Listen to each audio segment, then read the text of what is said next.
ಸ್ನೇಹಿತರೆ, ಮೀಡಿಯಾ ಮಾಸ್ಟರ್ಸ್ಗೆ ಸ್ವಾಗತ ಸುಸ್ವಾಗತ. ಗೆಳೆಯರೆ, ಆಯುಧಗಳ ವಿಷಯದಲ್ಲಿ ಭಾರತ ಮತ್ತೊಂದು ಮೈಲಿಗಲ್ಲು ಸ್ಥಾಪಿಸಿದೆ.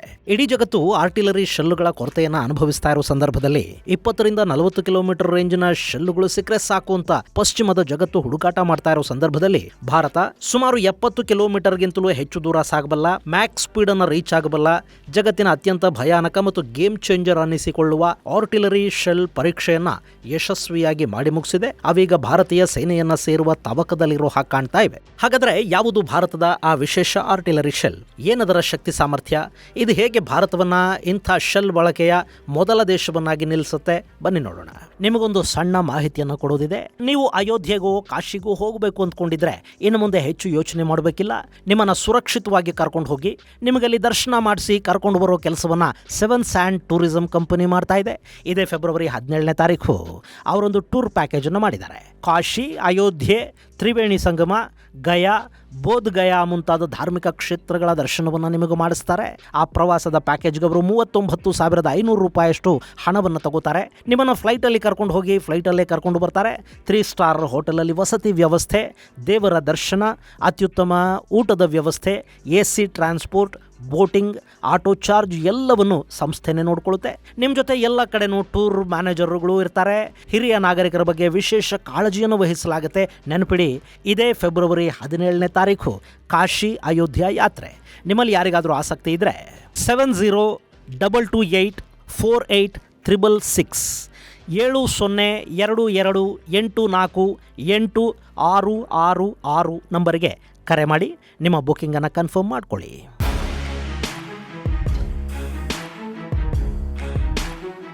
ಗೆಳೆಯರೆ, ರಷ್ಯಾ ಯುಕ್ರೇನ್ ಯುದ್ಧ ಇಡೀ ಜಗತ್ತಲ್ಲಿ ಆರ್ಟಿಲರಿ ಶೆಲ್ಗಳ ಕೊರತೆಗೆ ಕಾರಣ ಆಗ್ತಾ ಇದೆ. ಅಮೆರಿಕ, ನ್ಯಾಟೋ ದೇಶಗಳು ತಮ್ಮ ಬಳಿ ಇದ್ದ ಎಲ್ಲ ಶೆಲ್ಲುಗಳನ್ನು ಯುಕ್ರೇನ್ಗೆ ಕೊಟ್ಟಿವೆ. ಪಾಕಿಸ್ತಾನದಿಂದ ಕೂಡ 2 ವರ್ಷಗಳ ಹಿಂದೆ ಅಮೆರಿಕ ಹಾಗೂ ಬ್ರಿಟನ್ಗಳು ಯುಕ್ರೇನ್ಗೆ ಶೆಲ್ ಮಾರಾಟ ಮಾಡಿಸಿದ್ವು. ಇನ್ನು ನ್ಯಾಟೋ, ಫ್ರಾನ್ಸ್ ಹಾಗೂ ಜರ್ಮನಿಯಲ್ಲಿ ಹೆಚ್ಚಿನ ಪ್ರಮಾಣದ ಶೆಲ್ ತಯಾರಿಯನ್ನು ಮಾಡ್ತಾ ಇದೆ.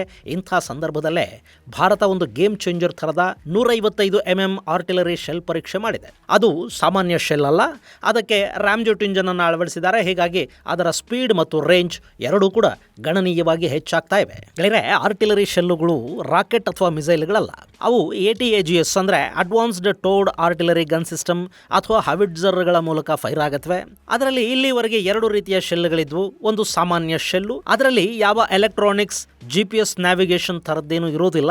ಜಸ್ಟ್ ಅದು ಆರ್ಟಿಲರಿ ಗನ್ನಿಂದ ಫೈರ್ ಆಗುತ್ತೆ. ಆನಂತರ ಶತ್ರುಗಳ ಗುರಿಯ ಮೇಲೆ ಹೋಗಿ ಬೀಳುತ್ತೆ. ಒಮ್ಮೆ ಫೈರ್ ಮಾಡಿದರೆ ಮುಗೀತು.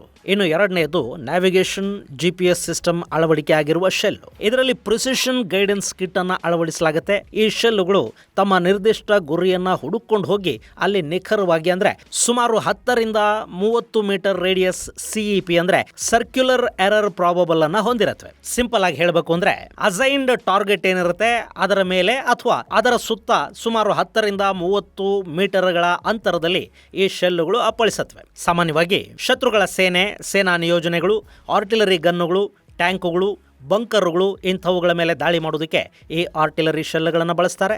ಇವು 20 ಕಿಲೋಮೀಟರ್ನಿಂದ ಸುಮಾರು 40 ಕಿಲೋಮೀಟರ್ವರೆಗೆ ರೇಂಜನ್ನು ಹೊಂದಿರುತ್ತವೆ. ಇನ್ನು ಈ ಶೆಲ್ಲುಗಳು ಆರ್ಟಿಲರಿ ಗನ್ಗಳಿಂದ ಹೊರಚಿಮ್ಮುತ್ತವೆ. ಹೀಗಾಗಿ ಆರಂಭದಲ್ಲಿ ಸ್ವಲ್ಪ ಹೆಚ್ಚು ಸ್ಪೀಡನ್ನು ಹೊಂದಿದ್ರೂ ಕೂಡ ಕಾಲಕ್ರಮೇಣ ಇವುಗಳ ವೇಗ ಕಡಿಮೆ ಆಗುತ್ತೆ. ಹೀಗಾಗಿ ಈ ಶೆಲ್ಲುಗಳನ್ನು ಪ್ರತಿರೋಧಿಸೋದು, ಹೊಡೆದು ಕೆಡವೋದು ಕಷ್ಟ ಏನಲ್ಲ.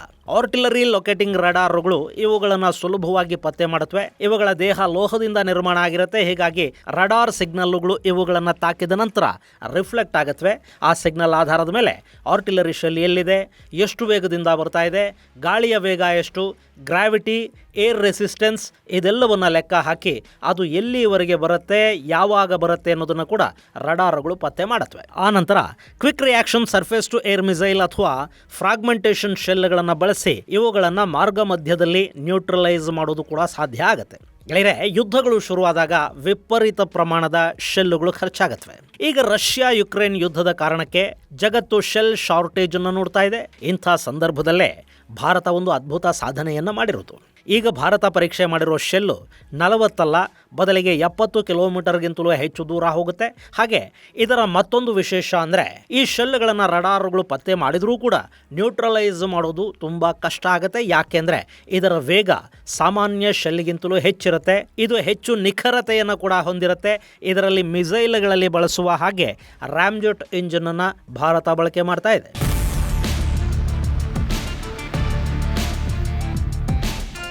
ಗೆಳೆಯರೆ, ಇಂಥದ್ದೊಂದು ಅದ್ಭುತವನ್ನು ಸಾಧಿಸಿರುವುದು ನಮ್ಮ IIT ಮದ್ರಾಸ್ ತಂಡ. ಭಾರತೀಯ ಸೇನೆಯ ಆರ್ಮಿ ಟೆಕ್ನಾಲಜಿ ಬೋರ್ಡ್ ಹಾಗೂ IIT ಮದ್ರಾಸುಗಳು ಸೇರಿ ಆರ್ಟಿಲರಿ ಶೆಲ್ಗೆ ರಾಮ್ಜೆಟ್ ಇಂಜಿನನ್ನು ಅಳವಡಿಸಿ ಪರೀಕ್ಷೆ ಮಾಡಿದ್ದಾರೆ. ಏರೋಸ್ಪೇಸ್ ಇಂಜಿನಿಯರಿಂಗ್ ವಿಭಾಗದ ಪ್ರೊಫೆಸರ್ ರಾಮಕೃಷ್ಣ ಅವರ ನೇತೃತ್ವದ ತಂಡ ಈ ಪ್ರಯೋಗವನ್ನು ಮಾಡಿದ್ದು ಅದರಲ್ಲಿ ಯಶಸ್ಸನ್ನು ಕೂಡ ಸಾಧಿಸಿದೆ. ಸುಮಾರು 70ರಿಂದ 80 ಕಿಲೋಮೀಟರ್ ದೂರವನ್ನು ಈ ಶೆಲ್ ತಲುಪಿದೆ. ಹಾಗೆ ಇದನ್ನು ಮುಂದಿನ ದಿನಗಳಲ್ಲಿ 150 ಕಿಲೋಮೀಟರ್ ವರೆಗೆ ತಗೊಂಡು ಹೋಗೋ ಸಾಧ್ಯತೆಗಳು ಕೂಡ ಇವೆ ಅಂತ ಹೇಳ್ತಾ ಇದ್ದಾರೆ. ಸ್ನೇಹಿತರೆ, ಸದ್ಯಕ್ಕೆ ಇವರು ಮಾಡಿರೋದು ಸಣ್ಣ ಸಾಧನೆ ಏನಲ್ಲ. ನಮ್ಮ ಆರ್ಟಿಲರಿ ಗನ್ಗಳನ್ನ ಅಮೃತ್ಸರಲ್ಲಿಟ್ಟು ಹಾರಿಸಿದ್ರೆ ಶೆಲ್ಲು ಪಾಕಿಸ್ತಾನದ ಲಾಹೋರ್ ಮೇಲೆ ಹೋಗಿ ಬೀಳುತ್ತೆ. ಭಾರತ ಇನ್ನು ಮುಂದೆ ಆರ್ಟಿಲರಿ ಶೆಲ್ಗಳನ್ನು ಬಳಸಿ ಲಾಹೋರ್, ಸಿಯಾಲ್ಕೋಟ್, ಕಸೂರ್ ಮುಂತಾದ ಪಾಕಿಸ್ತಾನದ ನಗರಗಳನ್ನು ಸುಲಭವಾಗಿ ಟಾರ್ಗೆಟ್ ಮಾಡ್ಕೊಳ್ಳೋದಕ್ಕೆ ಸಾಧ್ಯ ಆಗುತ್ತೆ. ಅದಕ್ಕೆ ಮಿಸೈಲು, ರಾಕೆಟ್ಗಳು ಬೇಕಾಗುವುದಿಲ್ಲ. ಇನ್ನು ಇದರ ವೇಗ ಮ್ಯಾಕ್ 2 ಇರೋದ್ರಿಂದ ಇದನ್ನು ಇಂಟರ್ಸೆಪ್ಟ್ ಮಾಡೋದು ಕೂಡ ಕಷ್ಟ. ಹಾಗೆ ಇದು ಪಿನ್ ಪಾಯಿಂಟ್ ಅಕ್ಯುರಸಿಯನ್ನು ಹೊಂದಿರುತ್ತೆ ಅಂತ ಹೇಳ್ತಾ ಇದ್ದಾರೆ. ಶೂಟ್ ಅಂಡ್ ಸ್ಕೂಟ್ ಟೆಕ್ನಿಕ್ಗೆ ಇದು ತುಂಬಾನೇ ಸಹಾಯ ಮಾಡುತ್ತೆ ಅಂತ ಹೇಳಲಾಗ್ತಾ ಇದೆ. ಇದರಲ್ಲಿ ರಾಮ್ಜೆಟ್ ಇಂಜಿನ್ ಅನ್ನು ಬಳಸ್ತಾ ಇದ್ದಾರೆ, ಸಾಲಿಡ್ ಫ್ಯೂಯಲ್ ಅನ್ನು ಬಳಸ್ತಾರೆ. ಗನ್ನಿಂದ ಫೈರ್ ಆದ ನಂತರ ಇನಿಷಿಯಲ್ ಬೂಸ್ಟ್ ನೊಂದಿಗೆ ಸ್ವಲ್ಪ ದೂರ ಶೆಲ್ ಹೋಗುತ್ತೆ. ಆ ನಂತರ ಅದರಲ್ಲಿನ ಇಂಜಿನ್ ಸಸ್ಟೈನ್ಡ್ ಥ್ರಸ್ಟ್ ಅನ್ನ ಕೊಡೋದಕ್ಕೆ ಶುರು ಮಾಡುತ್ತೆ. ಇದು ಅದರ ವೇಗ ಮತ್ತು ರೇಂಜ್ ಅನ್ನ ಮತ್ತಷ್ಟು ಹೆಚ್ಚು ಮಾಡುತ್ತೆ. ಇದರ ವಿಶೇಷ ಏನು ಅಂದ್ರೆ ಇದಕ್ಕಾಗಿ ಬೇರೆ ಆರ್ಟಿಲರಿ ಗನ್ಗಳನ್ನ ಬಳಸಬೇಕಾದ ಅಗತ್ಯ ಇರುವುದಿಲ್ಲ. ಸದ್ಯಕ್ಕೆ ನಮ್ಮಲ್ಲಿ ಬಳಕೆ ಆಗ್ತಾ ಇರೋ 150 mm ಆರ್ಟಿಲರಿ ಗನ್ಗಳನ್ನು ಇದಕ್ಕೆ ಬಳಕೆ ಮಾಡಬಹುದು. ನಮ್ಮ Dhanush, AT-AGS, M777, Sarang, K9 ವಜ್ರ ಮುಂತಾದ ಆರ್ಟಿಲರಿ ಗನ್ಗಳ ಮೂಲಕ ಈ ಶೆಲ್ಗಳನ್ನು ಉಡಾಯಿಸುವುದಕ್ಕೆ ಸಾಧ್ಯ ಆಗುತ್ತೆ. ಹೀಗಾಗಿ ಇವು ಇನ್ನು ಕೆಲವೇ ತಿಂಗಳುಗಳಲ್ಲಿ ಭಾರತೀಯ ಸೇನೆಗೆ ಸೇರ್ಪಡೆ ಕೂಡ ಆಗುತ್ತವೆ.